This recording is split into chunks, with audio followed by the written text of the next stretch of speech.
I have received a letter from a lawyer, not a physical copy. I've received an electronic copy of the letter. One, I consider this a great honor because I am the only politician in Jammu and Kashmir who has been bestowed with a love letter like this from the BJP. ये निहायत ही अफसोस की बात है कि वो लोग जो 13 जुलाई को अंग्रेजों के राज के खिलाफ, शख्सी राज के खिलाफ और जमहूरियत के लिए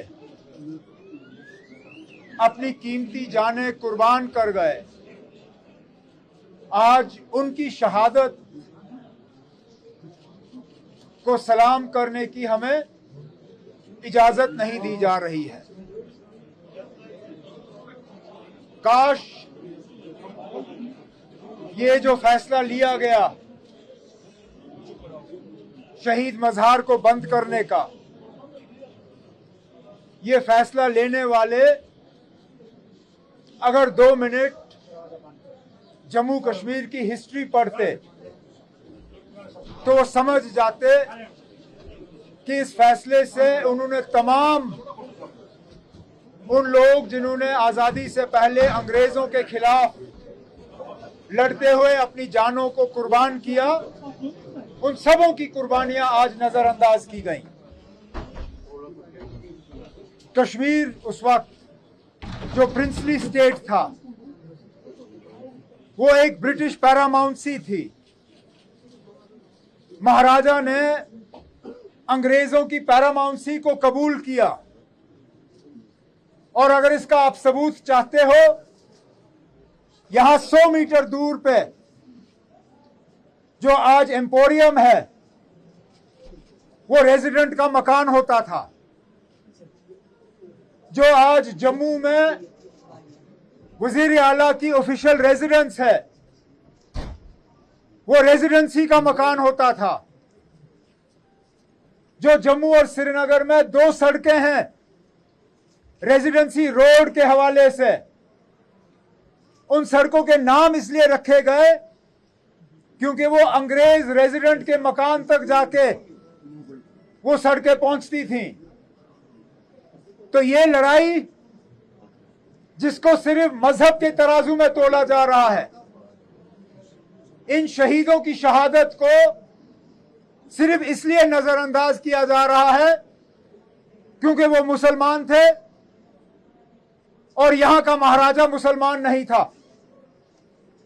लेकिन ये लड़ाई मजहब की नहीं थी, ये लड़ाई असूलों की लड़ाई थी, ये लड़ाई जमहूरियत की लड़ाई थी और सबसे ज्यादा ये लड़ाई अंग्रेजों के खिलाफ आजादी की लड़ाई थी।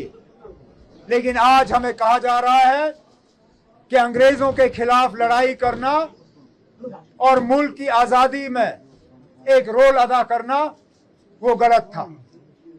हम इस चीज को कबूल नहीं करते, ना कभी कबूल किया है, ना आगे कभी करेंगे। जिन लोगों ने आज हमें मज़ार शोहदा पे जाने की इजाजत नहीं दी वो चंद दिन के मेहमान हैं, आज हैं कल नहीं होंगे। लेकिन ये शहीदों की कब्रें ये यहां पे थी, यहां पे हैं और यहां पे रहेंगे।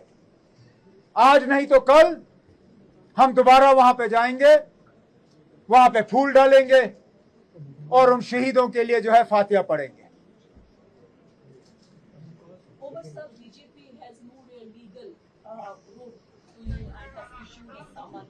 No, I have not been issued. I have not been issued any summons. I have received a letter from a lawyer, not a physical copy. I have received an electronic copy of the letter. One, I consider this a great honor because I am the only politician in Jammu and Kashmir who has been bestowed with a love letter like this from the BJP. I consider it a mark of respect that I am obviously a political force that they cannot ignore. At the same time, I think it's also symbolic of the way the BJP fights. प्रभात खबर.com, विश्वास वही, रफ्तार नहीं।